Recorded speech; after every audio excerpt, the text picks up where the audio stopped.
setelah dalam titik klimaks tertentu, mengingat sekarang sudah sampai rebutan dana amanah, ya saya tetap diam saja.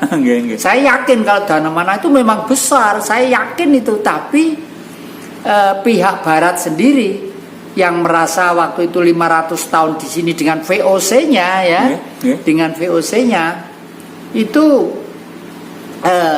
itu tahu persis bahwa Indonesia masih harapan dunia.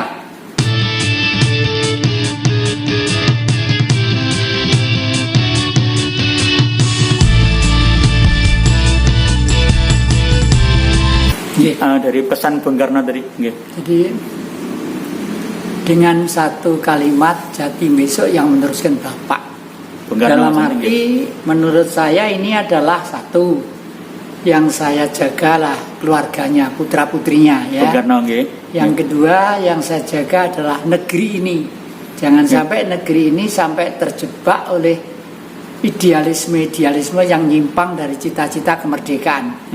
Yang ketiga adalah meneruskan ajarannya, itu yang paling penting. Untuk yang pertama kali itu saya sudah bekerja keras untuk menampilkan ke depan keluarga Bung Karno serta melindungi beliau-beliau, terutama pada waktu kekuasaan Orde Baru. Putra-putra Bung Karno itu kan mendapat perlakuan yang sangat tidak baik gitu ya. Dan itu sudah saya lakukan sehingga saya bertekad bulat untuk mencalonkan Ibu Megawati Soekarno Putri sebagai Ketua Umum Partai. Pada waktu itu hiruk pikuk di Surabaya, di KLB Surabaya, saya fight total waktu itu. Kenapa? Karena bagaimanapun putra-putra Bung Karno itu di depan mata rakyat bangsa Indonesia masih menjadi umpama kartu itu kartu yang baik. Nah, padahal untuk menumbangkan Orde Baru itu kan tidak gampang. Kekuatan militer, punya tentara, punya modal, punya pasukan, punya partai besar gitu, sangat sulit. Tapi ternyata ya alhamdulillah dengan KLB Surabaya itulah mulai terontong suatu situasi baru, sehingga pada waktu itu Ibu Mega sebagai Ketua Umum Partai. Dan itu saya anggap belum selesai, karena tugas saya adalah apakah selama ini setelah Ibu Mega menjadi pimpinan di negeri ini ada sesuatu yang sudah rampung buat saya? Buat saya belum, karena saya mesti melihat situasi lapangan dan lingkungan. Yang kedua tentang ajaran Bung Karno.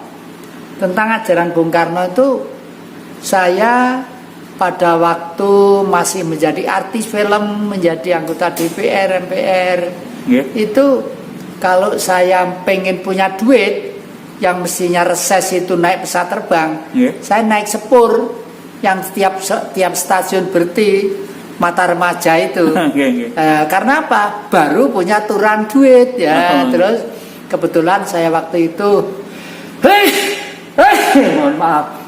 Kebetulan saya pada waktu itu juga punya simpanan rumah di utara Kostrad sana di pinggir Jalan Gede.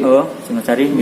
Mungkin kalau 3M aja sekarang laku. Tapi waktu itu saya jual hanya untuk saya keliling ke Indonesia supaya cabang-cabang partai yang saya bentuk tadi itu nanti itu dalam sidangnya memilih Ibu Mega sebagai Ketua Umum gitu. Nah, setelah itulah bergulir terus. Lalu yang ketiga, untuk ajarannya saya beli tanah di Singosari, ya di Singosari, kira-kira pada waktu itu 10.000 meter. Tapi karena saya bayar pajak saja terus, mau saya bangun gedung untuk menyebarkan Pancasila itu duitnya semakin nipis, yang separuh saya jual tinggal 5.000 meter. 5.000 meter. Kok kebetulan Pak Jen, tanah saya itu bekas kerajaan Singosari.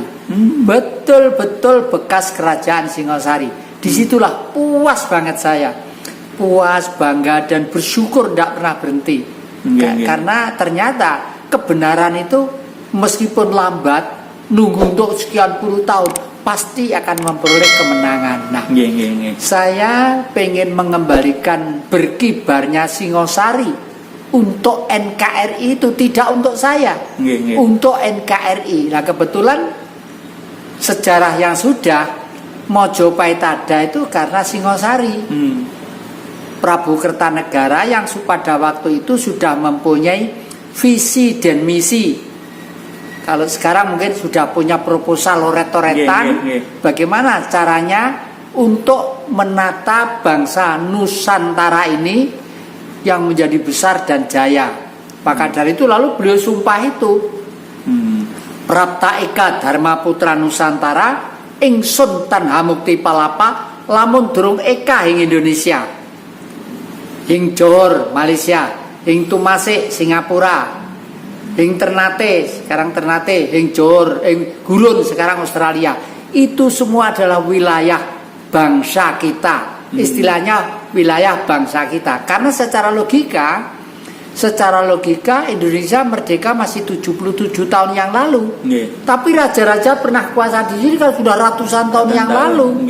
Dan raja-raja di sini itu raja-raja yang punya harta kekayaan yang tidak terduga. Itulah sebabnya lalu lewat Cakrawala Institute saya mencoba membuat wacana, siapa tahu satria-satria itu akan muncul. Oleh karena itu banyak satria piningit yang muncul kemana-mana, boleh dikata setiap komunikasi dengan saya. Semua saya kasih hati dengan baik, saya junjung, karena saya tidak mau bagaimanapun yang merasa satria piningit itu adalah mereka-mereka yang cinta terhadap Indonesia. Minimalkan itu Pak Sen, ya. Terus setelah dalam titik klimak tertentu, mengingat sekarang sudah sampai rebutan dana amanah, ya saya tetap diam saja. Saya yakin kalau dana amanah itu memang besar, saya yakin itu. Tapi pihak Barat sendiri yang merasa waktu itu 500 tahun di sini dengan VOC-nya, ya, dengan VOC-nya itu tahu persis bahwa Indonesia masih harapan dunia. Oleh karena itu dengan segala cara mereka itu berusaha untuk melemahkan bangsa di negeri ini.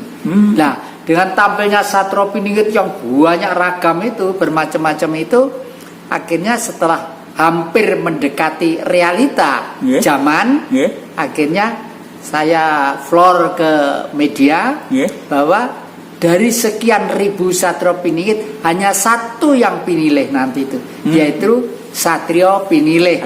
Itulah mungkin yang bersama-sama dengan kekuatan para raja-raja akan dinobatkan sebagai Maharaja, Raja di Raja, sebagaimana Prabu Kertanegara yang lalu.